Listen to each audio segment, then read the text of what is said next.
I worry that, the things that, the things that Vice President Harris says she's for seem to be politically driven and not heartfelt. For example, her big promise, her promise about taxing tips, which she took from President Trump. And it seemed like a last minute, I'm going to do this because it's politically savvy.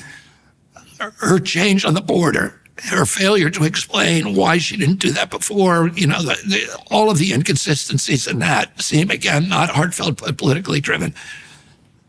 The big signature, economic reform that she promised during the convention, to give every new business in this country $50,000 gift. Okay, well, that's just laughable because in New York, there are 1,000 new businesses starting a day. That would be $50 million a day just for New York businesses. And if you gave that money, there'd be 2,000 or 3,000. No kidding. That would be gained so fast you could hardly imagine it. And so, she's talking about hundreds of billions of dollars a year. And where's that money going to come from? And then, her other idea, which is just a half-baked, discredited, terrible idea about price controls. Oh, yeah.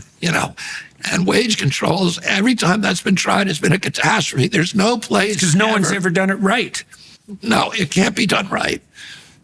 And so none of these seem to be well thought out.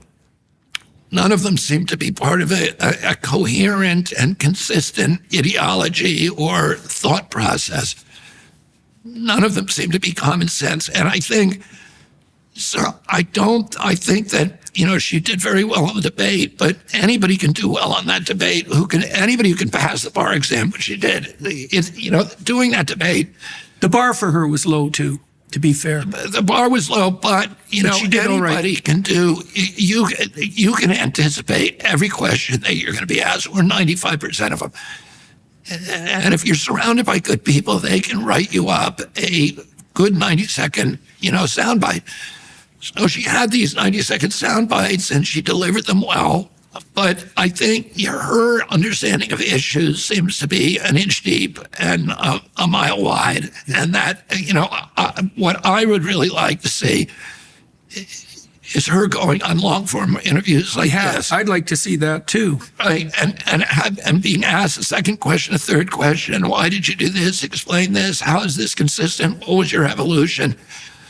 Just asking the kind of questions that any curious interview would ask and make her explain that, and she can't do it. And this is somebody who's supposed to be president of the United States. They're supposed to be able to go toe-to-toe with our critics around the world to explain her vision, to explain her record, to explain her aspirations for our country.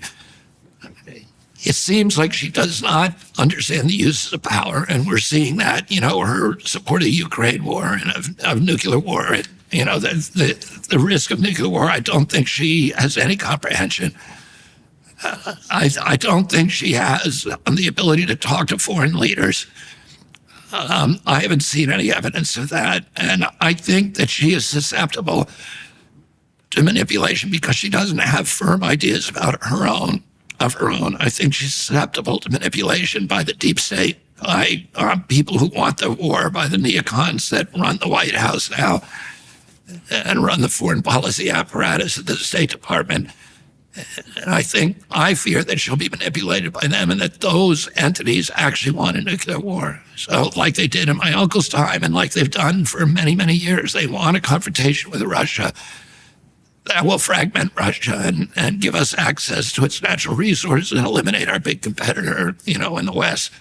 Yeah, so that's why I'm worried about, her. I'm worried she won't protect our civil rights, our constitutional rights at home, and she will allow herself, America, to be dragged into really catastrophic wars abroad. And at this point in history, I think that's, we've got the emergence of all these surveillance technologies, of AI. This time in history, if we get a president like that, it will, for the next 4 years, it may be too late for our country to ever recover.